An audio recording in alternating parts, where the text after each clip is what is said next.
Hello అండి, చూడండి వంగ చెట్టు. ఈ చెట్టుకి ఎంత పూత వచ్చిందో, ఈ చెట్టు నిండా పూతే ఉందండి. ప్రతి కొమ్మ కూడా పువ్వులతో బాగా నిండిపోయిందనమాట.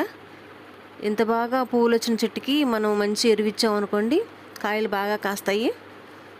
కాయల సైజు బాగుంటుంది, మంచిగా ఉంటాయి అన్నమాట.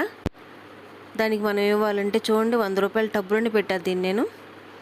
ఒక టబ్బులో ఒక చెట్టు మాత్రమే పెట్టాను, చాలా బాగా పెరిగింది చెట్టు కూడాను. ఇలాంటప్పుడు మంచి ఎరువు ఇచ్చామనుకోండి, చెట్టు బలంగా పెరుగుద్ది, మంచి కాయలు కాస్తాయి. చక్క 2 పక్కల గుంటలు తీసుకోండి చెట్టుకి. మట్టిని కొంచెం తవ్వుకొని బాగా పండిపోయిన అరటిపండు అనమాట.